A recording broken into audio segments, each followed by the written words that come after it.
Olá, professores! Hoje nós vamos falar sobre a lição 5. Somos perseguidos, mas não abandonados. O nosso texto-chave é 2 Coríntios, capítulo 4, versículo 8 e versículo 9. De todos os lados somos pressionados, mas não desanimados. Ficamos perplexos, mas não desesperados. Somos perseguidos, mas não abandonados. Abatidos, mas não destruídos. O nosso texto, nossa leitura bíblica, fica em 1 Tessalonicenses, capítulo 2, do versículo 13 ao versículo 16, onde vai nos mostrar como aquela igreja de Tessalônica tinha prosperado mediante tamanha perseguição que eles tinham sofrido.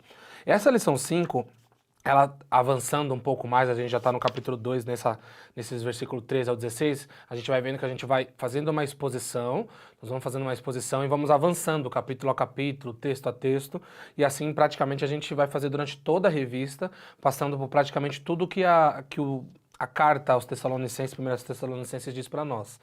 Essa é uma lição um pouco importante, porque nós vamos ter umas tiradas da ideia de perseguição para o nosso tempo, que é um pouco diferente da perseguição que nós sofremos, e um pouco mais abrangente do que nós falamos na primeira lição. Quando nós falamos na primeira lição, nós tocamos no assunto da perseguição que Paulo sofreu, e por isso que ele sai de lá. Quando os judaizantes eles vão atrás por não acreditar ou querer descredibilizar a mensagem de Paulo, então Paulo sai durante a calada da noite. Nesse caso agora, nós vamos falar da perseguição para a igreja. Paulo já tinha saído de lá, Paulo já estava longe, e a igreja continuou sendo perseguida, tanto pelos de dentro quanto por pessoas de fora. O primeiro tópico vai nos mostrar, somos perseguidos desde os primórdios, e aqui nós vamos tirar algumas coisinhas que acabam às vezes passando na nossa mente, a gente acaba esquecendo pelo fato de nós vivermos hoje teoricamente sem nenhum tipo de perseguição e sim, com certeza, sem nenhum tipo de perseguição física. Mas nós precisamos entender que desde sempre a igreja ela é perseguida. Desde sempre a igreja ela sofre uma perseguição pela palavra a qual ela prega. Durante um período de tempo, essa perseguição foi exclusivamente dos judeus. Os romanos não se preocupavam em perseguir o cristianismo, porque Cristo era apenas só mais um Deus como qualquer outro. Depois de um tempo, sim, os romanos começam a perseguir também, depois de determinado imperador entrar e colocar essa lei, principalmente quando ele se autodeclara César, e os cristãos não vão adorar esse César como uma ideia, como até uma simbologia que a gente traz de lá da Babilônia, quando ele queria também ser Deus e também não se prostraram, a igreja também não se prostrou muitos anos depois, mas também durante muito tempo pelos judeus, pela palavra que pregava e que ia contra todo aquele judaísmo. Então os judaizantes, eles eram os ferrenhos perseguidores do evangelho. E é mais ou menos esse contexto, como a gente já conversou sobre a igreja de Tessalônica. Quem eram as pessoas que tinham perseguido essa igreja? Eram esses judaizantes. Nesse primeiro tópico, nós vamos ver que desde esses primórdios, a nossa igreja, a igreja a qual nós acreditamos que foi fundada por Cristo, essa igreja ela sofre perseguições tanto psicológicas quanto físicas. Para refletir da lição, é uma frase de Tertuliano que diz assim: o sangue dos mártires é a semente da igreja. É importante a gente tirar um ponto legal daqui, é que às vezes pode parecer um pouco contraditório. E eu recebo muitas dessas perguntas, às vezes, de pessoas que vêm falando sobre isso, ou que têm dúvidas em relação a isso, de como que nós podemos pregar uma palavra de paz, amor, esperança, sendo que o que gera essa palavra muitas vezes é perseguição, morte, dor. Então, como que nós podemos entender como uma palavra que tem outros fins causam isso daqui? Então, é um ponto legal, tem um livro que é esse livro aqui, ó, O Evangelho segundo Jesus Cristo, do José Saramago, ele é um ateu, e ele vai separar um capítulo desse livro apenas para listar nomes, um capítulo inteiro desse livro, apenas para listar nomes de pessoas que teoricamente morreriam por esse evangelho. Ele vai fazer uma crítica muito grande ao cristianismo, ao dizer assim que não é possível, assim como essa indagação que eu coloquei para vocês, que vocês acreditem em uma mensagem onde tantas pessoas morrem por ela. Não é possível que esse Jesus a qual teria vindo para nós, ele tenha feito uma mensagem que fizesse que os seus adeptos fossem tão perseguidos e perdessem tantas vidas dentro de todo esse evangelismo que o evangelho colocou. Então, ele não conseguia entender isso. Ele não conseguia fazer com que isso fosse tão racional. Olhando pelo lado racional, ele olhava, não é possível, peraí. Vocês estão me dizendo que essa mensagem é de esperança, de paz, de amor, que uma pessoa veio e já teve que morrer por vocês, uma coisa que já é um pouco contraditória, mas além de morrer por vocês, muitas pessoas têm que morrer por ele para que essa mensagem seja aceita? Então é uma crítica que ele faz. A lição ainda vai colocar que, para ele, soava como loucura, como Paulo vai colocar ali em 1 Coríntios 1,18. Para Tertuliano, essas mortes desses mártires significavam raízes e crescimento, e para nós, esperança. Nós olhamos para o que eles sofreram, nós olhamos para o que eles passaram e temos esperança que, por essa mensagem que chegou a nós, um dia Cristo irá nos buscar e nós estaremos com Ele eternamente. O ponto é por que, então, se nós fôssemos responder José Saramago, o porquê que nós temos totalmente uma mensagem de paz, amor e esperança, e ao contrário disso, ou o reflexo disso, em muitas sociedades, em muitas aldeias, em muitas cidades, tanto antigamente quanto hoje, o resultado foi morte, dor e sofrimento, perseguições. O ponto é que, desde o começo, nós viemos dizendo, desde a primeira lição, a importância de a palavra ela ser de Deus e não de homens. Então isso era uma importância muito grande. Todos queriam tratar essa palavra que é pregada por Paulo, essa palavra que nós pregamos hoje em dia, essa palavra que chegou até nós, essa palavra que está escrita. Todos tratavam essa palavra como se fosse uma palavra dos homens. Esses eram os principais ataques que Paulo recebia antigamente. E isso fazia com que as pessoas tentassem descredibilizar essa palavra por ela ser uma palavra pregada por um homem. E nós vamos continuar vendo, e nós vimos principalmente nas primeiras lições, que essa palavra ela não é apenas a palavra que Paulo pregava, e sim essa era a palavra de Deus. Que sim, Paulo era o instrumento para pregar essa palavra, mas que essa palavra era a palavra de Deus, e essa era o principal peso dessa palavra, era a palavra do próprio Deus. Então nós trouxemos uma palavra grega, vocês lembram no começo, que dizia assim que essa palavra vinha da ideia de dinamis, a ideia de um poder, como se o próprio Deus estivesse potencializando essa palavra quando nós a pregássemos para as pessoas que escutavam. Então, essa palavra que nós estávamos conversando desde o começo das primeiras aulas, vamos conversar sobre ela durante todas as lições dessa revista, é essa palavra que gera esse confronto entre a ideia que ela está pregando e o reflexo que ela traz. O ponto é o quê? Tem uma frase muito conhecida, e às vezes essas frases são usadas por pessoas totalmente meio ignorantes para dizerem que elas são muito ruins, mas elas querem mascarar isso, que é: a verdade muitas vezes dói. E essa frase, ela é real. Muitas vezes a verdade ela não é fácil de ser dita, muitas vezes a verdade ela vai causar consequências quando você dizer ela, e muitas vezes ela pode doer realmente, mas ela precisa ser dita. O ponto, é claro que existem pessoas que dizem isso só porque elas são estúpidas, na maioria das vezes, e elas falam que ela tem que dizer a verdade em assuntos que elas não foram convidadas.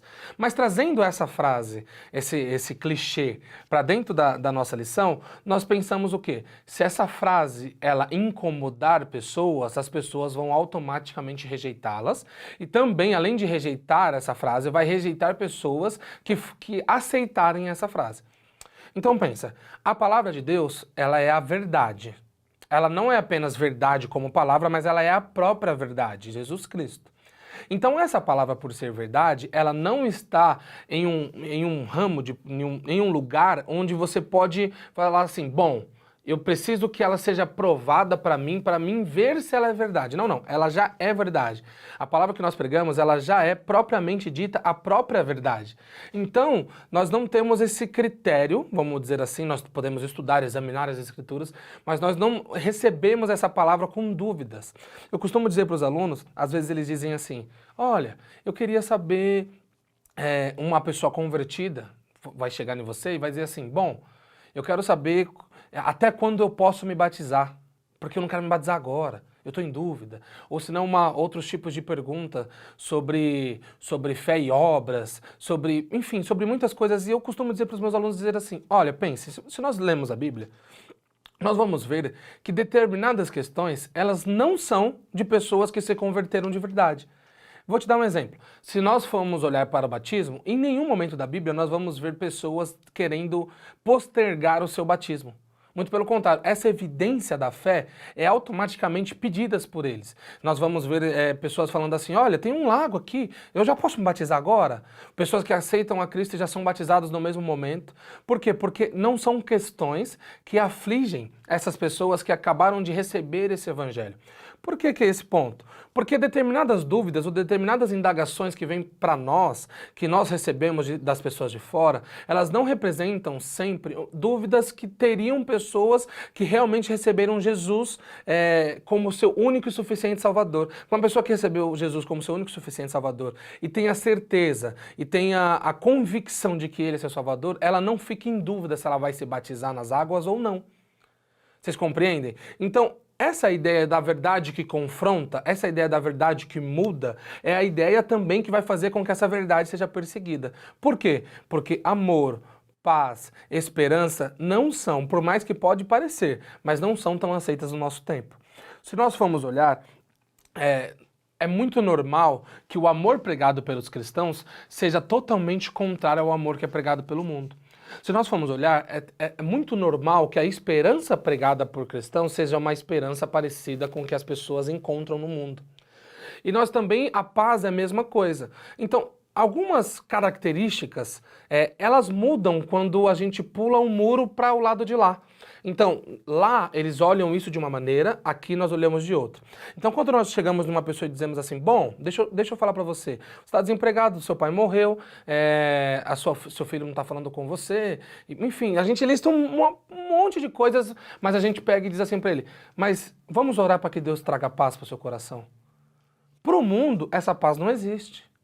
Para o mundo, a paz é simplesmente a ausência de provação. Para o mundo estar em paz, é um mundo sem guerras. Para o cristão estar em paz, é um cristão que tem paz independente da situação que passa. Então percebe como a maneira como é para nós não é a maneira como é lá. E claro que eu não estou querendo fazer um dualismo, isso aqui é de Deus, isso aqui não é de Deus. Não, porque nosso Senhor, o nosso Rei, Ele é Rei de todo o universo. Então essa ideia de santo e profano, como a gente às vezes coloca, acaba diminuindo muito a obra de Cristo e colocando ele dentro de uma caixinha como se ele fosse apenas nós. Mas é um ponto a se considerar que todas as maneiras como nós expomos, a esperança, o amor, a paz, elas vão entrar em confronto com esse mundo porque eles não estão preparados para essa mensagem. E por isso que Paulo vai colocar, voltando a esse versículo mais uma vez, que o nosso evangelho é loucura para os de fora. Porque não faz sentido para eles. E quando esse evangelho é colocado e eles entram em confronto com a realidade que eles têm, automaticamente esse confronto faz com que eles se sintam ameaçados por essa palavra. Aí você pode dizer, peraí, então a palavra de amor, paz e esperança pode dar um tom de ameaça? Não um tom de ameaça como às vezes a gente enxerga de nós condenando pessoas, não isso. Mas a própria palavra vai causar nas pessoas o confronto que nem sempre elas querem ser confrontadas naquilo. A ideia de pecado de estimação, a ideia de eu não quero tocar nessa ferida, esses tipos de frases, elas nos mostram minimamente essa coisa de a gente não querer confrontar tudo que esteja conosco. E o Evangelho vai fazer isso, o Evangelho vai fazer esse confronto. O Evangelho não vai perguntar em nenhum momento se você concorda com o que ele está te dizendo, se você concorda com o que ele está pondo para você, se você concorda com os preceitos que ele está te apresentando, ele só vai te dizer, é essa a verdade. E cabe a nós... É claro que esse processo, o Espírito Santo está no meio, nos convencendo de que aquilo é verdade e que a nossa vida não é a nossa vida fora de Cristo não é uma vida boa. não é uma vida correta, não é uma vida certa. Então, mas mesmo assim, cabe a nós, quando recebemos essa palavra, nos confrontar e acreditar nela, e ao acreditar nela, nós deixarmos para trás uma vida pecaminosa que nós podemos ter.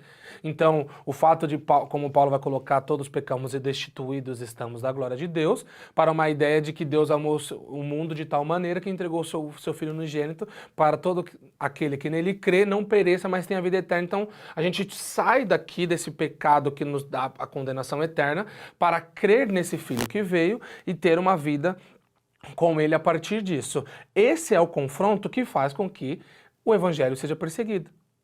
O confronto de dizer, não, a sua vida não está correta. O confronto de dizer, não, o que você está dizendo, o que você está fazendo, e não com as palavras. Não estou dizendo de nós chegarmos em uma pessoa não cristã e dizer assim, olha, você vai para o inferno. Não é isso que eu estou querendo dizer para você. O que eu estou querendo dizer para você é que a própria palavra, ao ser exposta, vai causar, através do Espírito Santo, o confronto de que ele está tendo uma vida que não agrada aos moldes do Senhor. E esse confronto é que causa perseguição. A palavra de Deus, essa verdade que vai ser exposta por Paulo, que foi exposta pelos Tessalonicenses e fizeram com que eles fossem perseguidos e que às vezes faz com que nós sejamos perseguidos e também lá em países mais asiáticos, mais orientais, também faz com que eles sejam perseguidos e mortos ainda em nossos tempos por isso, é a ideia de que toda a palavra de Deus, quando ela é pregada genuinamente por um homem de Deus e também com o Espírito Santo sendo agente daquela pregação, ela vai causar um confronto e que nem sempre as pessoas querem serem confrontadas por aquilo que escutam. E isso gera perseguição, e foi isso que gerou a perseguição para Paulo. Paulo, como nós vimos nas lições anteriores, Paulo, a palavra que ele pregava tinha veracidade. As pessoas viam que elas geravam frutos, pessoas mudavam, eram pessoas melhores, pessoas doavam as coisas que tinham para os pobres, e nós víamos cada vez mais, além dos milagres, além de outras coisas, nós víamos cada vez mais que isso era verdade, aquilo já se apresentava como verdade, que foi necessário que as pessoas começassem, os inimigos, começassem a atacar Paulo, a pessoa de Paulo, para poder descredibilizar essa palavra, porque ela em si já se provava verdadeira. E é isso que vai causar esse espanto que José Saramago não entendeu. É isso que vai causar esse espanto que muitas pessoas não entendem. Como que ela pode causar perseguição se você está pregando sobre paz, amor e esperança? O espanto que essas pessoas têm é sem entender que essa paz, essa paz, esse amor e essa esperança são totalmente genuínas, mas que entram em confronto com a paz, a esperança e o amor que o mundo acha que tem. E quando entra em confronto, nem todas as pessoas gostam de ser confrontadas. Então isso fazia com que a igreja fosse perseguida, isso faz com que nós sejamos perseguidos. Nesse mundo caído, como está na lição, pelo pecado, dominado pelo pecado, onde a salvação não entra na equação, uma mensagem como o evangelho não tem lugar. Então, precisamos entender isso. Nós somos evangélicos, nós seguimos o evangelho, nós acreditamos em uma pessoa. Mas nesse mundo, esse evangelho não tem lugar. E para nós não sermos perseguidos, nós precisamos não pregar o evangelho. Mas se nós pregarmos o evangelho, não tem como eu te mascarar isso. Perseguido você vai ser. Não perseguido hoje no nosso país, vamos colocar onde nós vivemos. Não perseguido fisicamente, mas outros tipos de perseguição você vai ter sim. E é muito importante nós termos essa certeza. Se eu prego o evangelho, eu sou perseguido. Mas, assim como eu disse de indagações que não fazem sentido para um cristão genuíno, essa equação, ela nunca é pesada quando nós acreditamos e quando nós temos certeza na pessoa que morreu por nós e na mensagem a qual nós pregamos. Você nunca vai ver um missionário dizendo assim, peraí, eu não vou porque eu realmente estou com muito medo de ser perseguido. Por quê? Porque essa equação que nós estamos colocando, pregar é ser perseguido, essa equação ela só vai fazer sentido quando nós olhamos de fora. Porque a pessoa que está dentro da equação, ela assim, não, tudo bem, para mim é pregar. Perseguido, tudo bem, para mim é pregar. Então, para nós cristãos é muito difícil tocarmos nesse assunto, porque muitas pessoas não querem ser perseguidas, mas precisam ter a certeza que se forem expor o evangelho, vão ser perseguidas. Eu estava vendo um testemunho esses dias de uma pessoa, e ele estava pregando em um outro país, e ele recebeu muitas ameaças de morte e ele escreveu uma carta para sua futura esposa, né, dizendo que, se despedindo dela, porque provavelmente pudesse ser que ele morresse naquele lugar, porque aquele lugar não estava aceitando o evangelho, estava perseguindo ele, dizendo, o evangelho estava criando raízes em determinados lugares, e ele queria estar lá para conseguir fazer essas raízes prosperarem mais, mas ele era perseguido por essas raízes que já tinham se formado. E ela recebe aquela carta de uma despedida, e a pergunta que fica no ar é, se ele sabia que ele poderia morrer por aquilo, não faria sentido ele sair de lá? Não era, o correto não era ele deixar aquele lugar? Mas igual eu estou dizendo para você, essa equação não faz tanto sentido para quem está dentro. Quando nós vamos expor o evangelho, nós sabemos que nós vamos contra muitas coisas da nossa época, mas isso não é um problema para nós quando nós temos certeza na mensagem que nós pregamos. O evangelho salva e é o único meio de sairmos das trevas desse mundo. Aqueles que morreram por causa da palavra sabiam disso e aguardam para nos encontrar quando o nosso rei vier nos buscar. Então, o primeiro tópico vai nos trazer essa ideia de nós somos perseguidos mesmo pregando uma mensagem de paz. E nós somos perseguidos porque essa mensagem de paz ela é verdadeira e essa mensagem de paz confronta o mundo e ao ser confrontado eles nos perseguem. Então, para nós fica a lição, ok, nós vamos ser perseguidos se nós pregarmos o evangelho. Mas também tem a missão, como o Tertuliano diz, o sangue dos mártires é a semente da igreja. A nossa paz, a esperança e o amor que nós pregamos, eles realmente são verdades. Então, mesmo que nós sofremos perseguições, que para nós é muito menor do que em outros lugares do mundo e do que já foi para a igreja, a paz, o amor e a esperança ainda são mensagens verdadeiras para nós. No segundo tópico, nós vamos ver que a igreja de Tessalônica, após essas considerações sobre perseguições, e tanto nos tempos anteriores como nos nossos tempos, a igreja de Tessalônica ela sabia que ela ia sofrer perseguição. Aí você pode perguntar, como que ela sabia? E aí a gente até volta um pouco no que a gente acabou de dizer sobre as pessoas que recebem esse evangelho genuíno, a perseguição para eles é alguma coisa que vem junto com esse evangelho, uma atitude que ela tem até noção que vai acontecer, mas que isso não o afasta do fato de ela querer expor esse evangelho. E, gente, é claro que esse expor esse evangelho, professores, eu não estou dizendo só a pessoa que pega a Bíblia, para em algum lugar e prega o evangelho. Estou dizendo em uma vida cristã, uma adaptação a uma vida cristã. E tinha 3 pontos que deixavam muito claros, e está aí no seu segundo tópico, deixavam muito claros que essa igreja ela tinha certeza que seria perseguida. O primeiro ponto era, o evangelho que eles receberam se baseava em um Deus que tinha sofrido. Então, peraí, eu vou aceitar um evangelho, pense comigo, professores, eu vou aceitar um evangelho onde o principal desse evangelho é um Deus que sofreu por ele. Então, tipo assim, para essa mensagem chegar em nós, para que tivesse veracidade nessa mensagem, para que nós pudéssemos receber essa mensagem, foi necessário que o próprio Deus morresse. Então, tem um livro que se chama O Deus Crucificado.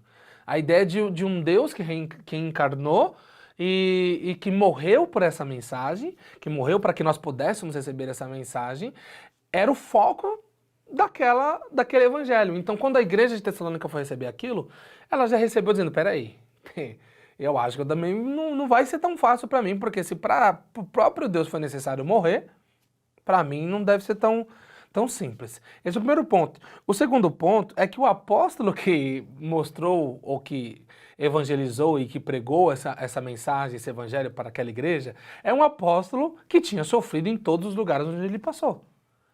Então, um Deus que morreu, um apóstolo que sofre diariamente por expor essa mensagem.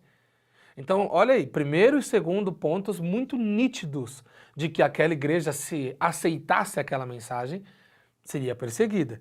E a terceira é que todas as igrejas que receberam a mensagem desse apóstolo, essa aqui é acachapante. Se Tessalônica olhar aquilo vai falar, nossa, real.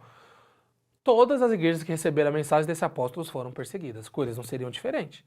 Então, quando eles olharam o histórico daquela mensagem que estava chegando àquela cidade, era um Deus que morreu, Um apóstolo que sofre para pregar e uma igreja e igrejas que sofreram por aceitarem essa mensagem. Esse era o escopo que chegou para Tessalônica. Aí chega Paulo para expor essa mensagem e eles acreditam nessa mensagem, totalmente convencidos pelo Espírito Santo e têm a certeza, a plena certeza que seriam perseguidos.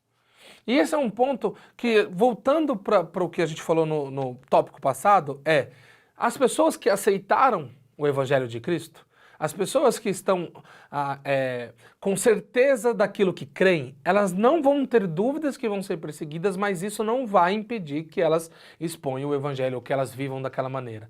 Se eu fosse dar um exemplo assim, muito chulo, as orientações que a Bíblia nos dá em relação à sexualidade são muito atacadas durante a nossa vida aqui e nós vamos ter uma lição específica sobre isso. Essas orientações são muito, muito atacadas aqui. E o ponto é que elas são atacadas, por mais que nós não pregamos sobre isso, por mais que nós não sejamos militantes sobre como nós agimos na nossa vida sexual ou vamos agir na nossa vida sexual perante o que a Bíblia apresenta para nós. Mas só o fato de vivermos isso, só o fato disso ser verdade para nós, o mundo não aceita. Então vocês percebem que esse tipo de perseguição, esse confronto que essa mensagem vai trazer, ela não deriva só de uma pessoa que prega essa mensagem com a Bíblia como se fosse um pastor, um pregador, um missionário. Não, não é isso. Viver essa mensagem traz perseguição para nós por ela ser tão confrontante. Então a igreja sabia que ela seria confrontada ao acreditar naquela mensagem. E ela, ao acreditar naquela mensagem, sabia que os de fora iriam persegui-los. Então, eles não tinham dúvida sobre isso, mas eles não tinham noção de que os de dentro iriam persegui-los. E é isso que acontece com a igreja de Tessalônica. Os de dentro também perseguiram a igreja. Então, olha isso. Você vem de uma vida totalmente idólatra. Você acredita, você aceita o evangelho. Você, a partir disso, você tem uma mudança, uma metanoia de vida, como nós viemos tratando durante as outras lições. E, em determinado momento, você é atacado pelas pessoas de fora que não aceitam que você mude de vida, que não aceitam que você tenha uma nova cosmovisão do que é o mundo, e não aceitam você. A sua nova criatura não é aceita. Mas você, às vezes, não entende que essa também pode ser uma perseguição que seja interna, como aconteceu na igreja de Tessalônica. Ellen White vai colocar uma coisa que eu achei uma sacada muito legal. Presta atenção, professores, em como ele consegue exemplificar de uma coisa que vai ser muito real para nós, porque eu estou falando de São Paulo, de Santo André, nosso ministério. E em São Paulo é uma coisa muito doida. Que em São Paulo você acorda e tá 10 graus. Aí quando dá 10 horas da manhã tá 20 graus. Dá 3 horas da tarde tá 60 graus. E quando chega às 6 da tarde tá menos 2. Ou se não você acorda, tá aquele sol lindo, do nada tá chovendo, aí do nada tá frio. São Paulo é muito, muito assim, quem mora aqui sabe disso. E Ellen White vai ter uma sacada em relação a isso, ele vai dizer assim, ó, durante boa parte do dia, o sol é escaldante, e essa é a vida do crente. De repente, tudo se altera. Quando menos esperamos, o céu se fecha e aquela luz natural dá lugar a um horizonte cinzento. O que ele está dizendo dessa comparação para a vida do crente? É que, às vezes, para nós aceitamos esse evangelho, nós mudamos de vida, nós agora temos uma vida nova, e nós começamos a ver esse sol escaldante, essa luz que nos ilumina, essa luz que nós andamos e nós olhamos para aquilo e nós conseguimos enxergar tudo. A ideia de C.S. Lewis, que ele vai dizer assim, crer no cristianismo assim como acredito no sol, não só porque vejo o sol, mas porque com ele vejo todas as outras coisas. Então a gente está nessa pegada quando nós recebemos esse evangelho, e do nada, o sol some. O tempo fica cinzento, e só é prova, provação, perseguição. É mais ou menos isso a vida do crente. As pessoas brincam ainda, minha mãe brincava muito assim comigo, acho que talvez já brincaram assim com você também, professor. Tipo assim, não fala que tá tudo bem, porque do nada Deus manda uma prova para ficar provando você. porque a brincadeira, a ideia de que o crente ele não vive uma vida totalmente pacífica nesse mundo. Muito pelo contrário, ele é constantemente perseguido e atacado. Esse dia ensolarado, do nada vira um dia com nuvens muito carregadas. De uma pessoa que te ama, é uma pessoa que vira seu inimigo porque em determinado momento uma mensagem que você falou feriu ela no sentido de confronto. E a partir dali ela já fica mais para trás, ela não quer conversar com você da mesma maneira. E isso aconteceu com a igreja de Tessalônica ao ser perseguido pelos de fora e pelos de dentro. Mas assim como aconteceu com eles, a luz que ilumina, a fé que nós temos em Deus, em Jesus, também é combustível para passar em momentos onde o sol não aparece. E Tessalônica, ela perseverou, a igreja perseverou totalmente na perseguição, mesmo não conseguindo ver o sol, mesmo o apóstolo não estando perto, mesmo com todas essas coisas que fariam com que a mensagem talvez não fosse tão aceita, que a mensagem talvez fosse totalmente rejeitada depois de um tempo, fosse abandonada. Isso não acontece porque eles permaneceram firmes. E essa firmeza parte da fé naquela mensagem de paz, amor e esperança, que causa confronto, mas que ainda continua salvando. Nenhum lugar em um mundo, desde sempre, onde a salvação não tem lugar, é isso que nós entregamos para as pessoas. Nós entregamos essa salvação sabendo que ela vai fazer um confronto, mas acreditando que o Espírito Santo pode convencer. O último ponto para a gente considerar aqui é a ideia da palavra que nós estamos pregando ser uma palavra de vencedores. E aqui, não vou dar de coach, só quero deixar uma coisa para nós refletirmos. Às vezes nós pensamos que nós estamos entregando uma palavra que vai sim causar confronto nas pessoas e que nós oramos para que ela consiga vencer essa batalha. A ideia de que a palavra vai dar artimanhas para vencer uma batalha. A batalha, talvez entre abandonar o mundo, talvez sim, ela pode ser real. Mas o ponto é que essa mensagem é uma mensagem de vitória. Nós não estamos pregando uma mensagem para a pessoa assumir um lado e a partir do momento que ela assumiu esse lado, ela ter mais força em uma batalha contra o pecado e contra o mal. Não, nós estamos pregando uma mensagem onde o ápice da batalha foi em uma cruz onde Cristo já venceu.